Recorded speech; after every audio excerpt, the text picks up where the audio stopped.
What's up, everybody? Andrew Gombis here today to bring you the Jan Blachowicz versus Glover Teixeira main event breakdown. For those of you who are just joining me for the first time, welcome. I like to get these out early in the week on my YouTube channel. I just do a quick 5-minute breakdown of the main event.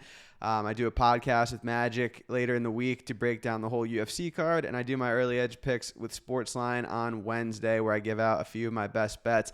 On to the fights. We've got a sick card this weekend, UFC 267, taking place in Abu Dhabi, main evented by Jan Blachowicz versus Glover Teixeira. We've got an old man's main event. Glover is turning 42 years old in a few days. His opponent, Jan Blachowicz, is 38 years old, so combined age pretty up there. You've got Jan, who's got the Polish power. He's scored a few knockouts in his recent victories against Rockhold, against Corey Anderson. He most recently is coming off a decision win over Israel Adesanya. You've got Glover, on the other hand, who just doesn't go away. He's got 2 finishes in a row over Anthony Smith and Thiago Santos. And yeah, this is an exciting matchup. It's an interesting matchup. Glover is very durable. He gets hit pretty hard in some fights and just manages to kind of weather the storm. His cardio is solid. His grappling is really good. He kind of is just going to relentlessly grapple. He could take a beating. He's got one of the hardest heads in the UFC. On the other side, we've got Jan Blachowicz, who, as I mentioned, has some serious power. He's going to be the better striker of the two here. He has a power edge. The line is about Jan. Let me just double check. Jan minus 300, minus 280 at the time of this recording. I think that's a little wide, to be honest. I agree with Jan being the favorite, but I think the line should be closer. Glover is going to have that grappling edge. He is going to have that cardio. Not that Jan doesn't have good cardio as well, but I just think that Jan could kill him, yeah, but also would it really shock anyone if Glover weathered the storm, got on top, and really went to work? Because Jan's takedown defense and grappling defense looks pretty good on the surface, but he's faced a lot of 185ers moving up recently. Rockhold was a 185er moving up. Thiago Santos was a 185er moving up. Israel Adesanya was a 185er moving up. So, and not to take away from his wins, and none of those guys really grappled aggressively either, which Glover's pretty reliable to do.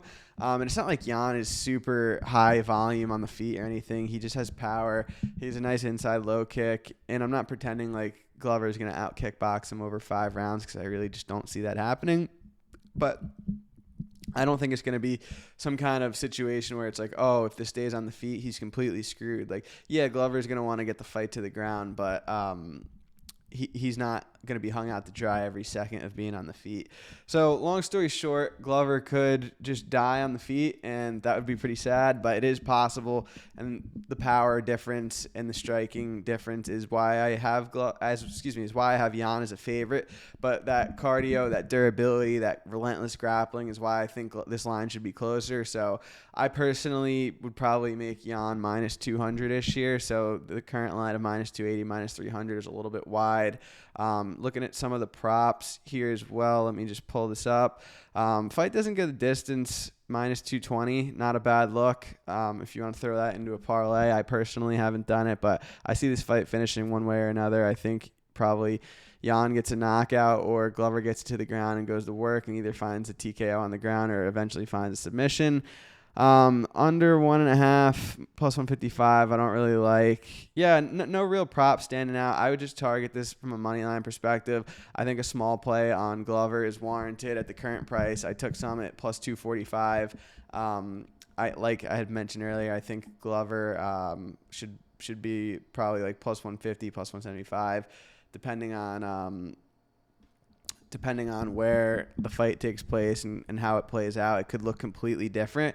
I mean, this has the hindsight to look minus 400 for either guy. If Jan goes out there and blasts him, everyone's going to say, oh, Jan was an easy pick, blah, blah, blah. But if Glover kind of weathers that storm and finds some grappling success versus Jan, he could look hindsight minus 400 as well. So long story short, I think the line should be closer. I'm taking Glover plus 245.